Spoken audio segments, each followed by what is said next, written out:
धन्यवाद सिक्ता जी। पहले तो आपको और पूरे देश को भारत माता की जय, वंदे मातरम। और रह रह के बदलते हैं दिन रात नए चोले, अंदर से बड़े जालिम ऊपर से बड़े भोले। ये देखिए, कांग्रेस के प्रवक्ता यहां बैठ के स्वीकार भी कर रहे हैं कि छात्रों के भविष्य के लिए कानून बहुत आवश्यक है, लेकिन उस पर चर्चा करने को तैयार नहीं है। आप देखिए, कर्नाटक के अंदर केपीएमसी पशु चिकित्सक का पेपर लीक हुआ, केपीएमसी राजपत्रित प्रोबेशनर्स का पेपर लीक हुआ, पुलिस सब इंस्पेक्टर का पेपर लीक हुआ। उसके ऊपर कोई चर्चा नहीं, कोई प्रश्न नहीं, कोई उत्तर नहीं। उसके अलावा चाहे पंजाब ले लीजिए, पंजाब में जिस प्रकार से अभी लगातार 2 पेपर लीक हुए, उस पर कोई चर्चा नहीं। आप जब विरोध जो है वो सिलेक्टिव करते हैं और सिलेक्टेड अप्रोच लगते हैं, तो उसको कहते हैं मीठा मीठा गपगप और कड़वा कड़वा थूथू। यहां बैठकर कांग्रेस के प्रवक्ता यहां पर कह रहे हैं कि ये हुआ वो हुआ। अरे तो ये मंच नहीं है भाई चर्चा का। चर्चा का मंच है देश का लोकतंत्र के द्वारा चुनी गई वो संसद। वहां पर आइए ना, जहां करोड़ों लोगों की आस्था है, वहां पर जो बनेगा कानून, वही कानून इस देश में राज करेगा। एक चीज और सिक्ता जी, 30 सेकेंड। अब देखिए, जो एक योगेंद्र यादव जी हैं, जो इनके बहुत ज्यादा विश्वसनीय है, उनकी एक लाइन याद आ रही है मुझको। उन्होंने अभी अभी कहा था कि अब तो जो फैसले हैं वो संसद में नहीं होंगे, वो सड़क पे होंगे। अब इलेक्ट नहीं, रेजिस्ट का टाइम है। तो इसका अर्थ ये है कि आप संसद के अंदर ना तो चर्चा करेंगे, क्योंकि जब चर्चा होगी तो आपके 60 साल के कुकर्म सामने आएंगे। पर सूर्य मैथिल जी, संसदीय कार्य मंत्री ने आज सुबह ही कहा कि इधर उधर के विषयों पर ना जाए विपक्ष, अभी विधेयक पर रहे, कानून जो नया बन रहा है उस पर रहे। तो ऐसे में शायद विपक्ष को भरोसा नहीं हो रहा ना कि सरकार इस पर चर्चा कराएगी संसद के अंदर। बात का जवाब देना चाहूंगा, मैं इनकी बात का जवाब देना चाहूंगा। सिक्ता जी, 60 वर्षों से कोई कानून नहीं बना। प्रधानमंत्री जी ने 2024 के अंदर लोक परीक्षा अधिनियम बनाया।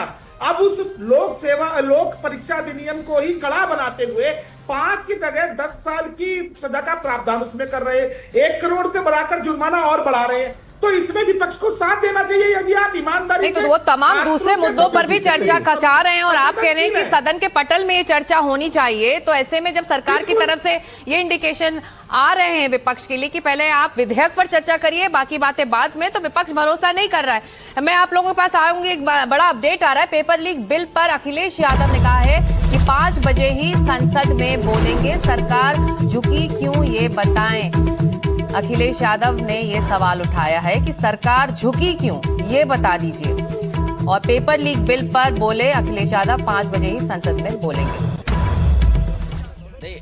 भाई देखिए, इतना बड़ा आंदोलन सरकार के प्रयासों से खत्म हुआ है या छात्रों की मांग मानी सरकार, झुक गई सरकार, तो सरकार को बताना चाहिए ना किन बिंदुओं पे झुक गई सरकार। सरकार बातचीत करने के लिए तो तैयार नहीं, सरकार किस बिंदु पे झुकी है ये तो बात पता लगे ना देश को, सदन में ये बात तो आए।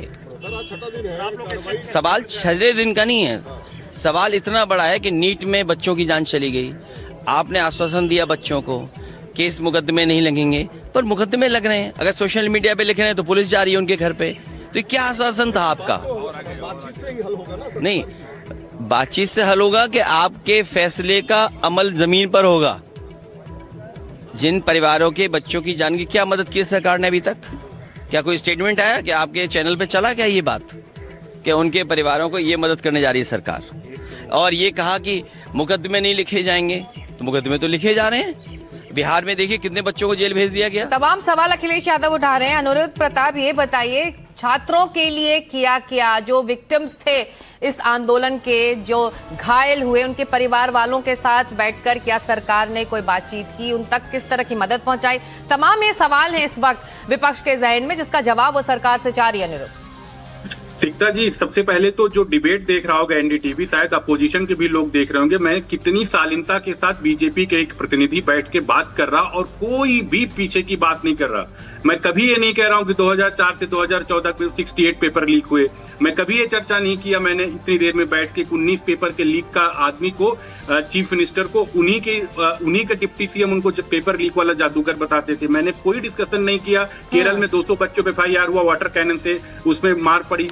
मैं कभी बात नहीं कर रहा हूं कि उत्तर प्रदेश के अंदर किस तरीके से मुलायम सिंह जी ने जो परीक्षा का सुधारीकरण का लागू किया था कल्याण सिंह जी ने, मुलायम सिंह जी ने किस तरीके रिजेक्ट किया, किस तरीके अनिल यादव को यूपीएससी का चेयरमैन बना के, यूपीपीसीएस का चेयरमैन बना के रिक्रूटमेंट ही करा दिए थे। अब सोचिए यूपीपीसीएस साल में कम से कम 50 पेपर लेता होगा। मैं ये चर्चा नहीं, अगर जब मैं ये चर्चा एक छोटा सा प्रतिनिधि चर्चा नहीं कर रहा है तो हमारे जो नेता हैं गण हैं वो पार्लियामेंट में क्यों डिस्कशन इधर उधर की करेंगे? अरे आओ आप डिबेट करिए, जो आपके दिल में बातें हैं, जो आपने वैसे गाली दिलवाते थे आप मोदी जी को, अमित शाह जी को, आप वहीं पे आप बोलिए, आप डिस्कशन करिए, कम से कम छात्रों के हित की चर्चा आप करिए। और जो कॉन्सोलिड जो आपको सुझाव हो, हिमालय मनोज जी के मन में कोई सुझाव है, अखिलेश जी के मन में कोई सुझाव है, अंश के मन में कोई सुझाव है, वहां पे सुझाव दें। एक कंसोलिडेट होके रिजल्ट निकले जो छात्रों के हित में निकले। अदरवाइज लोग आपको ही कोसेंगे, छात्र आपको ही कोसेंगे।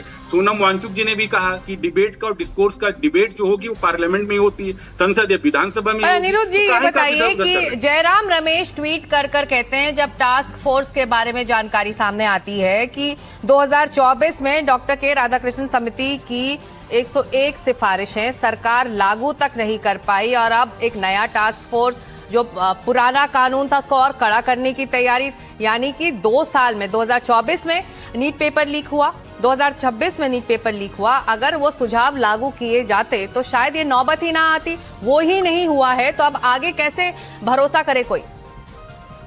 सिक्ता जी आपने पूछा, मैं अर्जुन जी क्या कहते हैं, जयराम रमेश इतने सीनियर मतलब पास्ट में मिनिस्टर भी रहे, उनको शायद इतना झूठ नहीं बोलना चाहिए।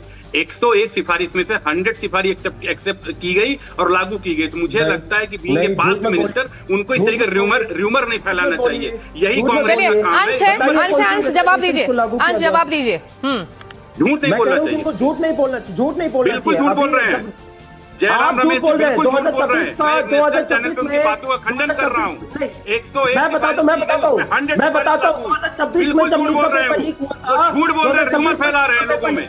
मैं बिल्कुल नहीं सुनने वाला हूँ। जो चीज लागू हो चुकी है उसको लेकर झूठ क्यों बोल रहे हैं?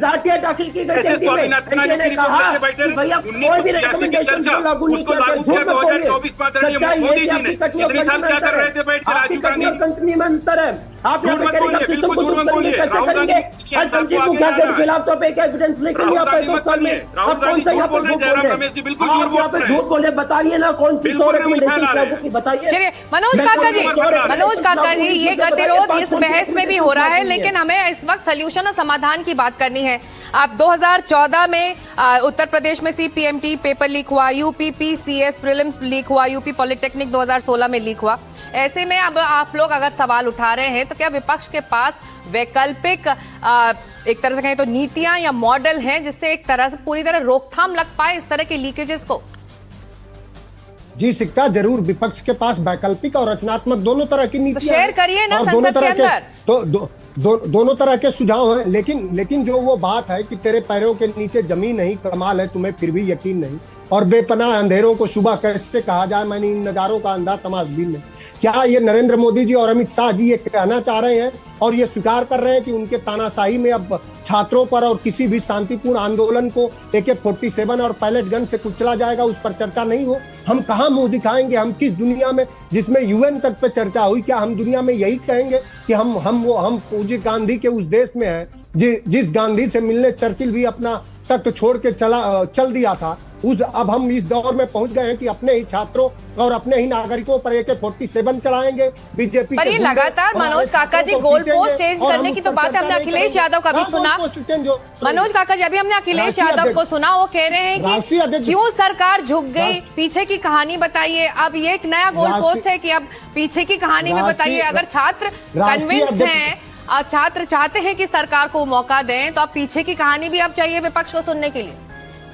ये स्वयं आपकी दृष्टि होगी, आपकी दृष्टि है कि छात्र कन्वेंशन, छात्र तो मांग कर रहे हैं कि उनकी रिहाई हो। जो बात राष्ट्रीय अध्यक्ष जी ने कहा बिल्कुल सही कहा। बिहार में क्यों है 500 से ज्यादा छात्र जेल में? क्यों है? क्यों छात्रों के खिलाफ FIR हो जा रही है, जबकि सरकार ने कहा कि कोई FIR नहीं करेंगे? तो सरकार लिख करके क्यों नहीं दे रही है कि सारे FIR जितने लाज हुए हैं सब विड्रॉल किए जाते हैं देश भर में? सरकार के और गृह मंत्री के एक फैसले से सारे विड्रॉल हो जाएंगे, सब लोग जेल से छूट जाएंगे। तो ये झूठों की सरकार है। ये वो जो बात है कि झूठों ने झूठों से कहा है सच बोलो, और घर के अंदर झूठों की एक मंडी है, दरवाजे पे लिखा हुआ है सच बोलो। उम्मीद करते हैं कि छात्र हित में जो भी हो कार्रवाई सदन की वो छात्र के हितों के लिए हो।